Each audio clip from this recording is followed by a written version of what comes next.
रहीम। अस्सलामु अलैकुम वरहमतुल्लाहि वबरकातुहू।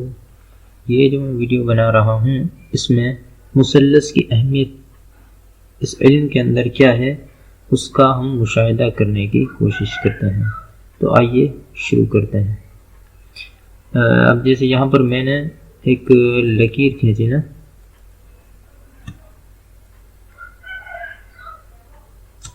चलिए इसको थोड़ा नीचे करते हैं। यहाँ मैंने एक लकीर खींची और यहाँ पर इसको मैंने सूरज बना लिया। इस तरह सूरज जो है ये शुआएं मारता है, इसको हम सूरज फर्ज करते हैं। अब चूँकि सूरज जो है वो हर जगह पे अपनी शुआएं मार रहा होता है, यानी इसकी रोशनी और धूप हर जगह पहुंच रही होती है। तो इसी तरह ये जो लकड़ी है यहाँ तक भी इसकी शुआ पहुंच रही होगी सूरज की। तो इसकी रोशनी जो है चलती ही चली जाएगी जब तक कि इसके बीच में कोई आर ना आ जाए। तो ये रोशनी बिल्कुल आगे चलती जाएगी जब तक कि इसके सामने कोई चीज़ आ ना जाए, कोई रुकावट ना आ जाए। अब जैसे यहाँ पर ये सूरज की रोशनी पड़ रही है, इससे क्या हो रहा है कि इस लकड़ी ने यहाँ पर एक पर्दा सा बना लिया। अब इस सूरज की रोशनी यहाँ आकर रुक गई और इस ज़मीन पर नहीं पड़ रही, क्योंकि इस ज़मीन के आगे और इस सूरज की रोशनी के आगे ये लकड़ी जो है ये आर या पर्दा सा बन गई। अब इससे क्या हुआ कि यहाँ पर एक साया सा बन गया लकड़ी का। यहाँ पर जो है एक लकड़ी का जो है ये साया बन गया इसकी वजह से। अब अगर यहाँ पर हम गौर करें तो यहाँ एक मुसल्लस बन रही है। जैसे मैं इसकी वजाहत करता हूँ, इस लकड़ी के सिरे से लेकर और बिल्कुल साये के सिरे तक अगर मैं एक फर्जी लाइन खींचूँ तो आप देख सकते हैं कि ये लकड़ी और ये इसका साया और इन दोनों को सिरा जब हम मिलाते हैं तो ये एक मुसल्लस बन जाती है। अब इसी के ज़रिए हम ऊपर वाली कैलकुलेशन भी आसानी के साथ कर सकते हैं। वो किस तरह, इसमें ज़रा गौर कीजिए। जैसे यहाँ पर मैंने इसी लाठी के ज़रिए ज़िला कायमा जो है इसके ऊपर मैंने एक लाइन खींचना शुरू की जो हमारे सर के ऊपर से आसमानों तक गुजर गई। इसी तरह ये जो सूरज वाली लकीर थी इसको मैंने यहाँ से खींचना शुरू किया और बिल्कुल यहाँ तक ले गया सूरज के मरकज तक। अब इससे क्या होगा कि सूरज और इस समतुल रास वाली जो ये लाइन है इसके दरमियान का जो फासला है ये हमें मालूम हो जाएगा। वो किस तरह होगा कि हम यहाँ पर एक जाविया बनाएंगे कि हम यहाँ पर लकड़ी की पैमाइश करेंगे। ये लकड़ी कितना मीटर कितना फुट लंबी है, 4 फुट की है, 2 फुट की है, 5 मीटर है, 1 मीटर है। अब जितनी भी लकड़ी की लंबाई है हम वो रखेंगे। इसी तरह ये लकड़ी का जो साया बन रहा है इसका भी हम माप लेंगे कि ये कितना लंबा है। जब हम इन दोनों की कैलकुलेशंस करेंगे तो हमें ऑटोमेटिक तरीके से ये जो जाविया है कोना, इसकी हमें निस्बत मालूम हो जाएगी कि ये जाविया कितनी निस्बत वाला है। 2 निस्बत का है, 3 का है, 10 का है, 20 का है, 30 का है। अब जितनी निस्बत का ये जाविया होगा तो लाजिमन ये जो इसका ऊपर वाला जाविया है इसके मसावी, क्योंकि ये दोनों जाविये बराबर हैं, तो जितनी निस्बत इस जाविये की होगी उतनी ही निस्बत इस जाविये की भी होगी। क्योंकि मुसल्लस का ये कानून है कि चाहे आप छोटा मुसल्लस बनाए या चाहे बहुत बड़ा मुसल्लस बनाए, जो निस्बत जाविये की छोटे मुसल्लस की होगी वही निस्बत हमेशा बड़े मुसल्लस की भी वही निस्बत होगी उनके जावियों की। तो अगर हमने ये जाविया मालूम कर लिया तो इस जाविये की निस्बत से हमें ये जाविया मालूम हो गया और इसी जाविये के ज़रिए हम इसकी कैलकुलेशन भी आसानी से हम कर सकते हैं। अब इससे होगा क्या, जब हमने लकड़ी और साये के ज़रिए ये जो जाविया है इसकी हम निस्बत मालूम की। तो इसका ज़मीन पे मैं आपको एक मॉडल समझाता हूँ।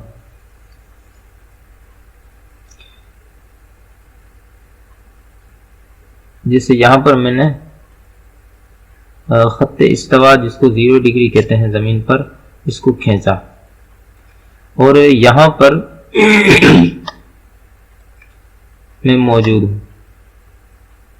जैसे कि मैं इस यहाँ स्टार वाली जगह पर मैं मौजूद हूँ और सूरज जो है वो यहाँ पर मौजूद है। अब जाहिर है सूरज जो है ये मुझ पर जो है रोशनी इसकी पड़ रही होगी, तो इस रोशनी की वजह से जो ये साया बनेगा, मैं इस लकड़ी और साए की मदद से ये जाविया मालूम करूंगा। इस जाविये से क्या होगा, मुझे 3 चीज़ें मालूम पड़ेंगी। तो पहली चीज़ क्या है कि सूरज जो है वो मेरे सर के ऊपर से कितना झुका हुआ है। सूरज मेरे सर के ऊपर से कितना झुका हुआ है, पहली चीज मुझे ये पता चलेगी। और दूसरी चीज क्या है कि सूरज खत्ते इस्तिवा, यानी जो ये जमीन के बिल्कुल बीचों बीच वाली लाइन है, तो ये सूरज जो है खत्ते इस्तिवा से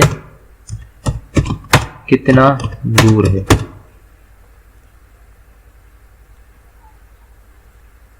और तीसरी चीज मुझे इससे मालूम होगी कि जब सूरज मेरे सर के ऊपर से इतना दूर है, अब चाहे 50 हो, चाहे 60 हो, चाहे 70 हो, और सूरज खत्ते इस्तिवा से कितना दूर है, तो इसका सूरज का जो ये मेल है खत्ते इस्तिवा से इस तरफ या इस तरफ होना, तो इसको अगर मैं इसमें से माइनस करूंगा तो मुझे अपना जो है अर्ज़ बलद मालूम पड़ जाएगा कि मैं खत्ते इस्तिवा से कितना दूर हूं। तो इन दोनों की मदद से मैं ये मालूम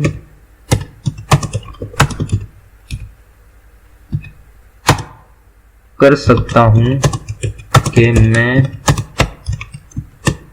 खत्ते इस्तिवा से कितना दूर हूं। और यही GPS का ऊपर वाला नंबर कहलाता है। तो ये आप देख सकते हैं कितनी आसानी से हम सिर्फ फार्मूले के ज़रिए GPS का ऊपर वाला नंबर हम मालूम कर सकते हैं। और इसका जो सूरज का मेल है कि सूरज कभी खत्ते इस्तिवा के इस जानिब होता है, कभी इस जानिब होता है, हम इसको बहुत से तरीक़ों से मालूम कर सकते हैं। जैसे यहाँ पर ये मेल शम्स मालूम करने का एक तकरीबी फार्मूला है कि सिर्फ हम एक मखसूस तारीख से हम दिन देख सकते हैं कि कितने दिन गुजर चुके हैं। मिसाल के तौर पे 21 मार्च से अब तक कितने अय्याम गुजर चुके हैं, तो हम इस फार्मूले के अंदर डाल के ये मेल शम्स जो है कि अभी जो सूरज है वो खत्ते इस्तिवा से कितना शुमाल या कितना जुनूब की तरफ है, वो इससे मालूम कर सकते हैं। इसी तरह ये नेवी वालों को जो किताब दी जाती है द नॉटिकल एल्मेनिक, ये 2023 की है, तो इसके अंदर भी इसकी सारी कैलकुलेशंस दी हुई हैं। जैसे यहाँ पर अगर मैं आपको दिखाऊं तो ये 1 जनवरी का, अब यहाँ पर आप देखें ये सन लिखा हुआ है, यहाँ सन की डेक्लिनेशन दी हुई है कि सूरज जो है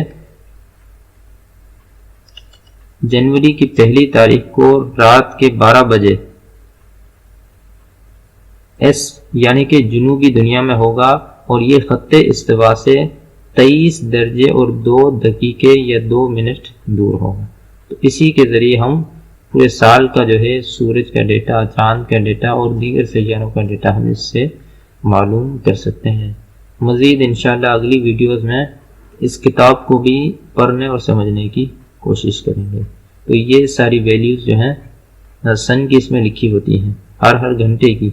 बल्कि एक और एल्मेनिक है जिसका नाम एयर एल्मेनिक है, उसके अंदर तो 10-10 मिनट की जो है ये डिक्लिनेशन ली हुई है कि सूरज अभी किस जगह पर वाक़ है। इसके ज़रिए हम अपना अर्ज़ व बलद और तूल बलद भी मालूम कर सकते हैं। तो मिलते हैं अगली वीडियो में, तब तक के लिए अल्लाह हाफ़िज़। दुआ में याद रखिएगा। अस्सलामु अलैकुम व रहमतुल्लाहि व बरकातुहू।